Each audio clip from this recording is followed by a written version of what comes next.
I think she brings a perspective that is varied across lots of different industries, but is uber relevant for the publishing industry as we enter an era of growth. I've got a different perspective of what membership means. She's fun, she's lighthearted, but she gets you thinking, which is great. This is a brilliant speaker. Was one of the highlights of the Pay Digital Summit in London, one of the most successful events in the recent history of INMA. She's Robbie Kellman Baxter, and it's all about what we heard today, sort of the overall theme that our customers are no longer the advertisers, they're the readers. And if that's the case, how do you go from a transaction to pay me to belong to my world, to membership, subscription to membership? It's difficult to get right. She's studied, she's analyzed how LinkedIn, how Amazon, how Netflix are doing it masterfully, and she's here to share all the learnings with us. The author of The Membership Economy, Robbie Kellman Baxter. Warm welcome. Hey, everybody. Thanks so much for having me back. It feels great. I loved being in London with everybody last month. And I'm excited to be back in this venue here on my home turf.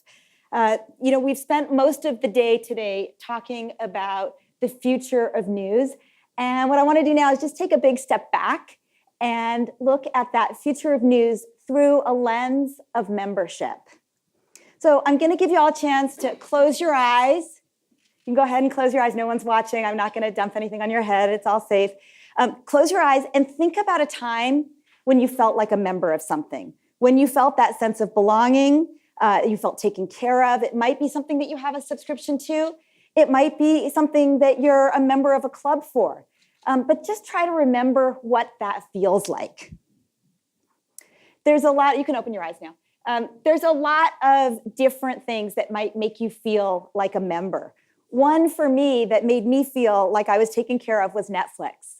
I first fell in love with Netflix about 15 years ago. I was a mom of small children, and I loved that Netflix let me have 3 out at a time, 3 movies out at a time. I always had professionally created content. It was delivered in the most efficient way possible, which was right to my mailbox at that time. And it was delivered with cost certainty. So I was notorious for having lots of overages and late fees and fines and not being kind and rewinding. So as I was falling in love with Netflix, they actually ended up hiring me as a consultant, which was a huge thrill because I already loved their offering. And I fell in love with the business model. I loved that they seemed to be getting to know their users really well. Of course, I loved recurring revenue, which we've heard about all day today, kind of the holy grail of all businesses, allows you to plan for the future, allows you to invest thoughtfully, gives you a higher valuation with the public markets. And I loved the way that Netflix was focused on doing one thing really well, and that was professionally created video content delivered in the most efficient way possible with cost certainty. And as I was falling in love with Netflix, all these other people were falling in love with Netflix too. And I started getting these calls like, hey, we want to be the Netflix of music. We want to be the Netflix of software. We want to be the Netflix of bicycle parts. We want to be the Netflix of dental pain management solutions. And I was getting all these calls and working with all of these different companies, which seem really different, very different industries, hardware, software, media, traditional products. But they all had this one thing in common. And that was this focus on a forever transaction. And I started to call this thing that I was seeing, these similar frameworks that different companies were using, the membership economy. So what the heck is the membership economy? It's about 4 disruptive changes that are affecting virtually every industry that relies on a relationship with their customer. The first is about a move from ownership to access. The second is about going from one-time payments to multiple recurring payments.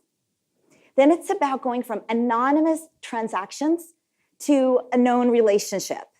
And finally, it's about changing the way we communicate which is from one-way communication, where I'm kind of speaking through a loudspeaker and you have to listen, to not even just direct communication where we're going back and forth, but actual multi-directional communication under the umbrella of your brand. And when you put these four things together, you create a palette to paint new business models. And you start to see organizations saying, okay, what would my traditional business look like if I went from ownership to access? What about if I went from, I already have recurring payments, so that's not new, but what if I thought about relationships with the people I served? What about if I opened up my experience to feedback and community under my brand of like-minded people? And you start to see how this creates all kinds of opportunities. Now, it's not just about subscription pricing. Subscription pricing, you might say, well, these are the same things, but it's not, because subscription is a pricing decision. It is a tactic, not a strategy. Membership is a mindset. It's about how the organization feels about the people it serves. So sometimes people ask me, they say, well, our organization, we don't call them members. Or they say, we call them members, so they must be members. We must be part of the membership economy. And that's not really how I look at it. What I look at is how the member feels and how the organization thinks about them. Doesn't matter what you call them. You can call them subscribers, you can call them readers, you can call them listeners, viewers. Probably don't want to call them users because that sounds a little bit like a drug dealer type of thing. But the naming doesn't matter. Sometimes it's helpful internally for the internal lexicon and cultural change. But the important thing is the mindset. And the mindset is all about that mission. So this is not really a new concept, right? Charles Dickens had created his books and sold them using a subscription model to people he knew. Membership is how we feel in college with our sororities or our fraternities. Membership is trade guilds. They've been around since the 12th century. And membership is how we feel when we practice organized religion with other people that share that same mission. Membership is how we feel with our sports teams, how good we feel when we see somebody else wearing that same logo, especially when we're far from home. And membership, for better or for worse, is how we feel with our families. We're members of a family. So why am I talking about membership right now? 2 reasons. Technology is extending an infrastructure that enables trusted relationships. So I'll say that again. Technology is extending the infrastructure that enables trusting relationships. Membership is all about trust. The other thing that is happening right now is that, and people have alluded to this over the course of the day, is, I'm from Silicon Valley, and venture capital infusions into the entrepreneurial market have created all kinds of organizations with very long runways, 7-year runways, right? And so what that means is they have 7 years to build a member relationship, a trusted, long-term, formal relationship with the people they serve before they have to actually make any money. So that puts them at a tremendous advantage against public organizations that are working on a quarterly model with an investor community that wants to see results every single quarter. So those 2 things are really what's driving membership across all sorts of industries right now. It's easy to understand why everybody wants to be part of the membership economy, right? Recurring revenue, golden goose, all of that, it's great.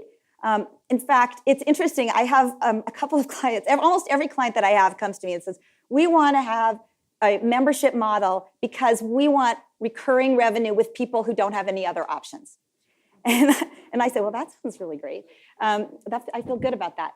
Then I ask them, okay, that's great. I see what's in it for you. What's in it for the customer? Blank stares. So it's okay. You do want to make sure that it makes sense for your business first, but it's really important that not only are you looking at what's in it for us, why are we moving to this locked-in member model, but what's in it for the customers. Amazon has a policy, a philosophy, where at their key meetings, they keep a chair empty for the customer because they want people in the organization to be thinking, what would a customer say if they saw how we were making this decision? Would this be a decision that we would feel good about if our customers were sitting in the room listening in? So it's really right there at the intersection of what's in it for us and what's in it for the customer. That's really where you want to be. When you think about what's in it for the customer, it's a great place to start is looking at Abraham Maslow's hierarchy of needs. He was the researcher that came up with this idea that once our basic physiological needs have been met, these are things like food, Wi-Fi, shelter, things that you can't live without. And then moving up the ladder to mitigate risk, so you want safety, to be recognized as somebody who's a regular, feel a sense of belonging. So this is like the experience of walking into your favorite pub and having them say, hey, Robbie, welcome. Do you want the usual? And I say, yeah, I want the usual. They say, how are the kids? I say, the kids are the same. And they say, yeah, I know what that means. And then it's not even enough to be recognized. I actually want to be held in high regard by my peers. I want to be recognized for my contributions and for my accomplishments. And ultimately, I want the pebbles taken out of my shoes so that I can focus on reaching my full potential. I want the tools I need to be my best self. And organizations that tap into these higher order needs are the organizations that are going to have a better chance at building a long-term relationship, a trusted relationship with the people they serve. So at the heart of the membership economy is something that I call a forever transaction. And a forever transaction is that moment when a customer takes off their consumer hat, puts on their member hat, and says, I've solved my problem. I don't need to look for alternatives. And that's the moment of membership. So it's not about buying a certain product that we call membership. It's about the feeling when someone says, I trust you, you're solving a problem for me forever, and I'm not looking for alternatives. And so in the membership economy, that moment, that's the starting line, not the finish line. In the membership economy, that first moment of transaction is the starting line, and not the finish line. In a lot of other businesses, right, you get your customer in the door, and then you go out and you get another customer and you bring them in the door, and then you keep going. And once they're in the door, you don't worry about them because they're locked in. And that's not an effective long-term strategy. There are 7 tactics that I encourage organizations to use when they're moving from a more transactional anonymous model to the known membership model. And I'm just going to walk through these quickly for you, but I am going to be around signing books later, so if you want to come over and ask for more detail, I'd be really happy to talk it through with you. The first one is one that there's been a lot of discussion about today, and that's organization. So in the membership economy, the roles switch from being siloed to being more integrated with the customer at the center. And the metrics change. So I heard in the prior panel, there was a lot of talk about the fact that, just as important as acquisition is retention. And those are 2 key metrics. And then there are some metrics in the middle around engagement. So these are new metrics and a new way of managing the organization and a new way of focusing the organization on what's most important. Second thing is the funnel. So in a traditional business, there's a sales and marketing funnel, and at the top are, awareness, people have never heard of you. Then you give them a little trial, a little taste of what you've got, and then they transact, and then you're done. And you start at the top with the loudspeaker. In the membership economy, you start at the bottom of the funnel. You start with that forever transaction.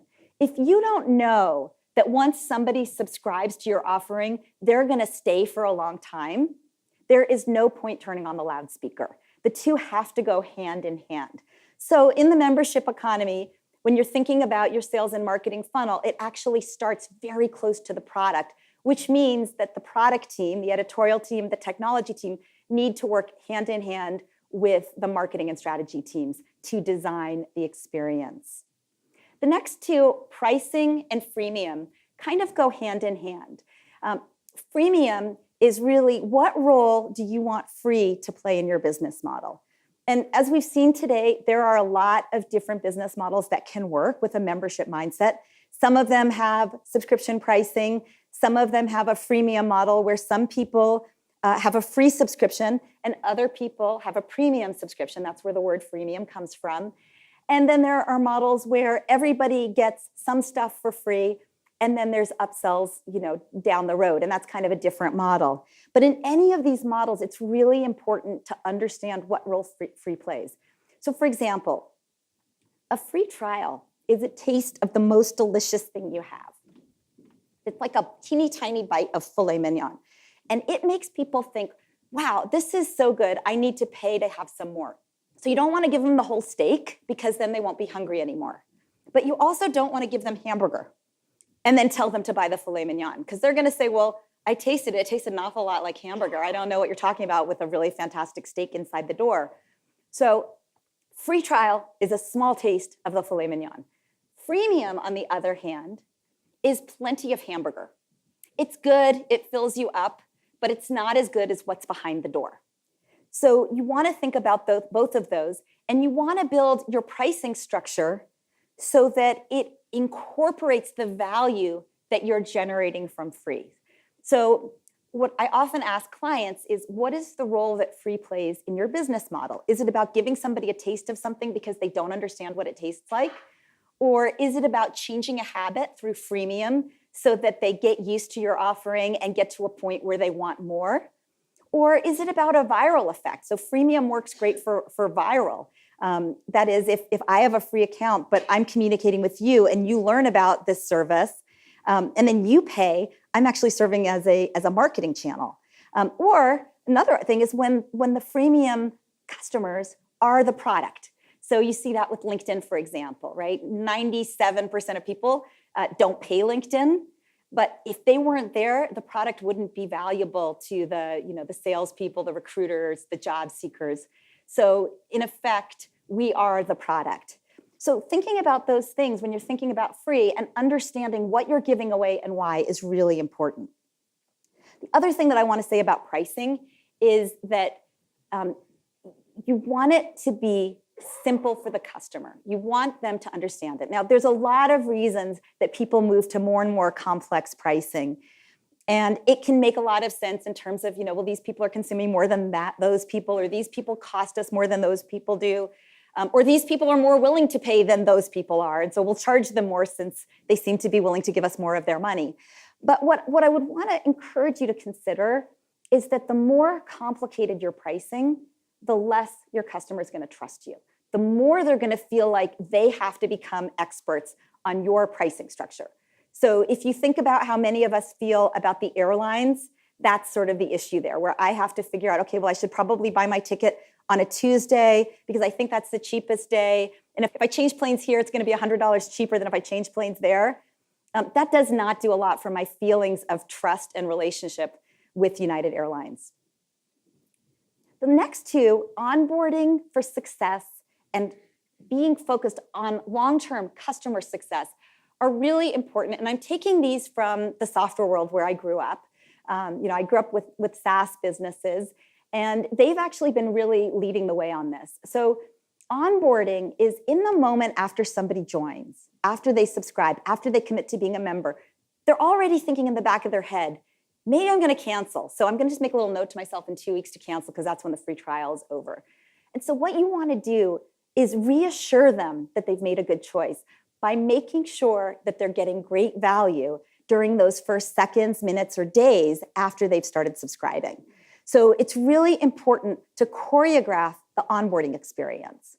And what I mean by choreograph is to look at people who came on and became great subscribers, great members, very active, doing the behaviors you want them to be doing that drive the most value for them. And then work backwards and say, what did they do when they joined? What articles did they look at? How did they set things up? Did they call us with a problem right away? Did they talk to a human? Maybe that's the secret. But really being detectives and figuring out what is it that distinguishes your best subscribers, your best members from everybody else, and how can you reinforce those behaviors? That's for the first couple of weeks. For the ongoing long period, you want to have customer success in place. And that's really about flipping customer support on its head. So customer support is about responding to a problem when somebody complains, right? If if you get a call, there's a problem. We talked, I think it was today, I can't remember if it was today or yesterday, where they're talking about Facebook getting over a million complaints because people are so engaged and it's such a big audience. You just start to see these huge numbers of complaints. But what customer success does is it takes a step forward beyond just waiting for people to complain and actually proactively make sure people are getting value for what they're already paying for. So this is not upselling. This is not saying, oh, you're really happy with product A. If you buy product B, you'll be happier. It's saying, oh, we see that you bought product A. We see that you're using 3 out of the 7 features that we have in product A. Would you like some help to make sure you know how to use the other features? It's also about noticing when somebody's behavior dips. So we've been talking a lot today about engagement and different ways of tracking it, whether it's by frequency of visits, duration of visits, recency of visits. If you start to see those kinds of metrics change, you want to have an intervention. In the short term, if you're just figuring this out, you can do this, through real phone calls of real people, the way we talked about this morning. And over time, as you see that it works, you can implement algorithms to make it automatic. But the important thing is to notice when somebody's behavior is changing, because it means that their attitude's changing, and it's a pretty good predictor of cancellation. So you want to track, acquisition, engagement, and then the retention, which is kind of the big number. And finally, technology, which has been a theme for the whole day. And I love what Lucy said this morning about the importance of what you call things, and that there shouldn't be a person called the digital this or the digital that, because everybody in the organization is now a technologist. Just like in an organization, not everybody calls themselves a writer or has the title of journalist, but we all know how to write a sentence. We can all write a memo. The same thing is true with technology. We're not all experts on designing technology, and it's not the core of our job, but it is a tool that every single person in the organization needs to be comfortable with. So these are some of the tactics and tools that I hope you can take home and use when you get back. A couple of examples of how these tools are being used by other organizations. This is the Amazon River. I like to use it to talk about Amazon because it's a good reminder that Amazon wants to be the source of all life for all of us. What sometimes people forget, though, is that when Amazon started, it was just a bookseller, right? They had this huge vision out here, and then they came all the way back here to their minimum viable product, and they said, we're going to start with books because we know we can do that, and that will give us learning and leverage to allow us to continue to grow. And they've grown, right? They've gone from books to a seller of everything, to a creator of hardware, to creative software, to a platform for other retailers. And now with Alexa, they are actually listening to us wherever we are. And their goal is that if you say to me, Robbie, nice shoes, you get a pair of these in the mail right away.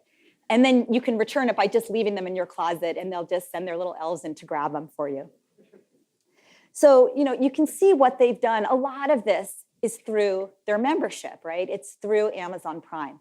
Not just because it changed behavior, right? It made it so that it took away, the big, shipping costs, which prevented a lot of people from really engaging with them and making it a habit.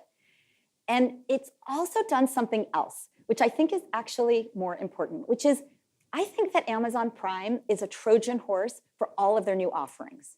So it allows them to continue to extend and deepen the relationship. And so many of us have taken off our consumer hat and put on our member hat and don't look for alternatives.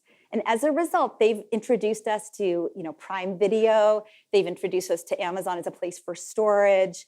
They keep adding products and services until they get to the point, which is, that point that was so far off when they were just a purveyor of books, to where everything that we need to survive can go through them. Another great example is Spotify. I think they're an example of a company that's using freemium really well. They're using freemium as a land grab to change behavior. So they have some pretty fierce competition. And what they're doing is they're making it available to everyone for free. There's a higher level service that people eventually transition to, and they can track that. But the interesting thing is they want to change our behavior. They want us to throw away our CD-ROMs. They want us to stop storing music on our hard drives. And they want us to have to embrace this new way of music, which seemed very intimidating to people a few years ago. And now it's becoming the new norm. So they're really in a very specific situation where a freemium land grab is critical. Another good example that uses freemium, as I mentioned earlier, is LinkedIn. But there's a couple of other things about LinkedIn that I wanted to point out. One of which is that they have a whole editorial team. So for many people now, LinkedIn is becoming a new channel for news. And I find this really interesting. It's not their primary business. It's another way of layering in value for the people who subscribe, who are members. And what is really interesting to remember, I talked about this kind of forever promise. What is LinkedIn's forever promise? It's about helping professionals thrive in their careers. And what do we need to thrive in our careers? We need news. So they layered in news. They've also layered in a bunch of other things like recruiting, and they have professional training. So I've done a bunch of LinkedIn courses. I think I have 8 video courses that I've created with LinkedIn. They have several thousand courses in their catalog to help people with their careers. They store your contact information, but they also have news. And it's not because they necessarily see themselves as a major news source, but because they know that news is really important to professional success. Another topic that I think is really interesting and useful here is the idea of a super user. So a super user is somebody who goes beyond just being a great customer, somebody who pays you on time, stays for a long while, helps other people, to be somebody who uses their own time and their own resources to help the brand. So these are people who help onboard new members. They're ambassadors who recruit new people into the organization. They're the people who create content. They participate in forums. They ask questions. They provide answers. And they're the people who give you feedback, which is very valuable, even though it doesn't always feel that valuable when you're getting it. They're the people that care enough to tell you what it is they really wish you would do next, and that can actually serve as a guide to help you grow and kind of as a flywheel for more rapid innovation. A couple of examples. So this is my sister.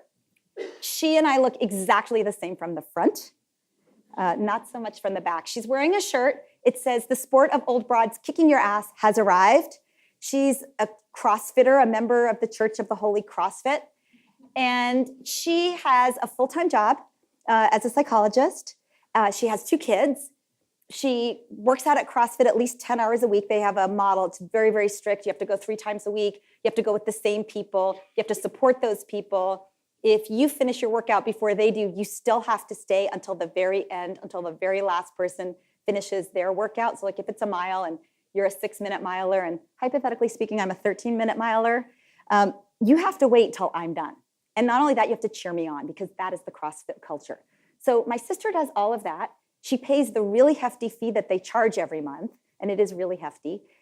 And on top of that, she spends her own time and resources building the brand. So she has a blog, View from the Back of the Pack, which is sort of a psychologically tinged series of commentary about what it's like to work out all the time and still not be the best athlete. She also hosts CrossFit Driveway in front of her house with her husband on days when their gym is closed. And when somebody new joins CrossFit and they don't show up for one of their workouts, she actually calls them. She's like, "Hi, Tildy, I'm just wondering where you are. Because we're supposed to be working out right now, and I'm just wondering, are you dead or did something happen? Because we're working out right now." And so she's actually creating value for CrossFit. She's bringing in new members. She's onboarding them. She's showing them the culture. She's making CrossFit more valuable to the people who participate, and she's not getting paid for it. That's what a super user is. Another example, if you're in the B2B space, Salesforce. So everybody's familiar with Salesforce. They have a group of people that are called MVPs. You can't buy these shoes and you can't buy these socks. You have to earn them. These are only given to the MVPs. These are people who are the best at participating in user forums, who volunteer to speak at conferences on a regular basis, pay their own way to get there and then speak on the stage, participate in giving feedback to product managers about future products, And other than the shoes, you know what they get for that? They get the right to go to bigger conferences and participate in larger forums and talk to more senior product managers, plus the socks. So really, what they're doing is they're doing this because Salesforce is important to them. And if you know any Salesforce administrators, you might know that they often feel greater kinship to the organization's Salesforce as a place to help their career than they feel about the organization where they work. So this company is their de facto professional society. So I want to give you 3 questions, and if you have a piece of paper or you've got your phone out and you want to jot these down and write some notes, that's totally fine. The first one is to think about your organization and think about what is that ongoing forever benefit that you provide to your members. What would that be? Is it about helping them be their best professional self? Is it about helping them look smart? Is it about helping them stay informed on issues that affect their life? Second question is, if you move truly to this kind of model that I'm describing, what would it mean if you think about, department by department, if you think about your own areas, what would it mean in terms of the work you do every day and the processes you use? What products, processes, people would have to change if you were thinking about your members at the center of everything you did? My third question is to think about it from the perspective of one of your customers. And I hope you have a customer or 2 in mind. And think about, how would a forever transaction with your organization improve their lives? How would it change their lives for the better? So, what I think about is if a group of people that were all customers of your organization, if it felt like members and they were talking about you, what would they say? Oh, this company X, if they went out of business, I don't know what I do because I depend on them for this and that. Because of them, I feel, I do, I have, right? What is it that you're doing? This morning, we talked about Intuit and how they had a product that actually increased farmers' revenue by, they aimed for 10%, and I think the final product improved it by 20%. You can imagine what people there say about Intuit. I don't know what I do with that Intuit. They raised my income by 20%. What would they be saying? What would your members say about you? What are you doing for them? What justifies a forever relationship? This is hard. We heard that all day today, right? Change is hard. The strategy part, it's not super easy, but it's a lot easier than changing the culture of the organization, changing the DNA. And what I want to encourage you to think about is what you can change, what needs to change, and what can stay the same. What are kind of the brain cells that guide everything? What is your kind of guiding principle? And then what are the products and what are the skills that need to come in? How do your services need to change? A lot of cells die off too. So what products can you stop offering? What doesn't trigger joining or hook people in forever? Because if it doesn't do one of those 2 things, maybe you don't need it anymore. So what does all this mean for news organizations?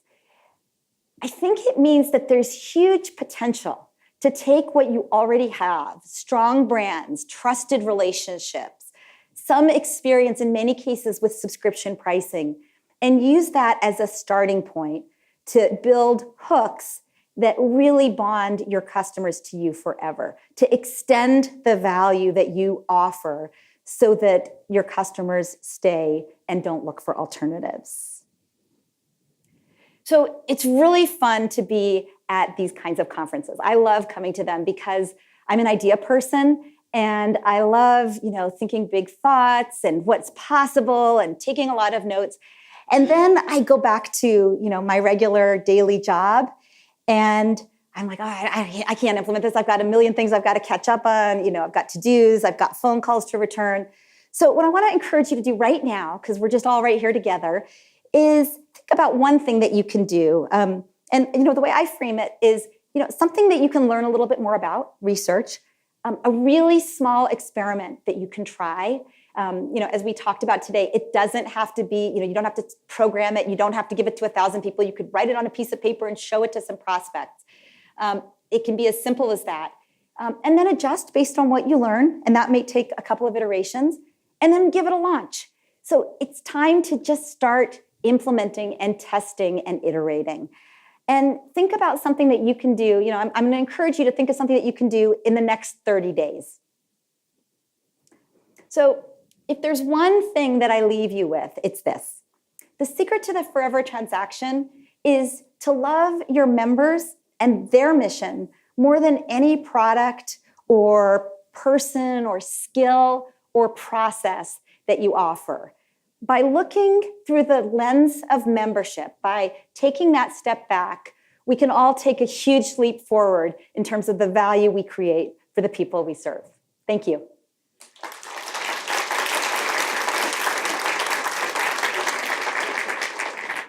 Thank you. We have time for 2 questions with you, Robbie. Right there. Yes, go ahead. The very end.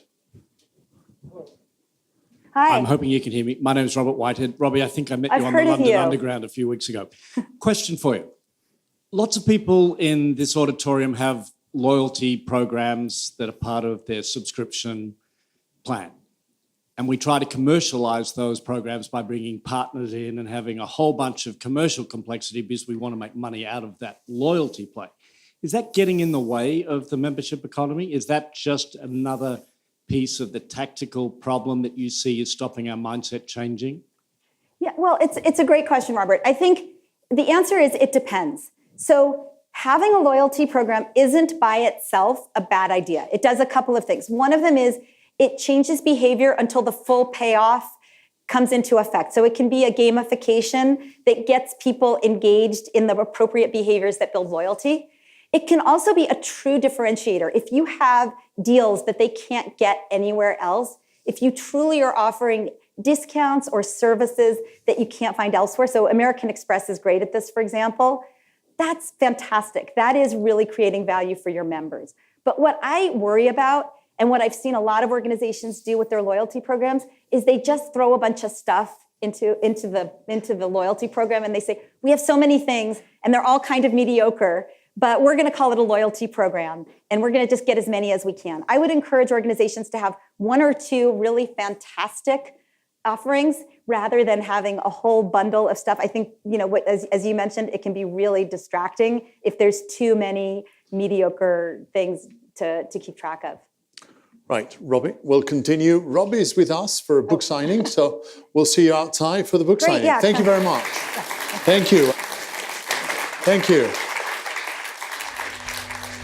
Was Robbie's presentation helpful today? Yeah, it was absolutely amazing. For me, it was the highlight of the day. It's so important to understand that that these are not only customers again, and that we have to treat these people as a member. For us, this is a culture thing. It's a really change. The change starts here.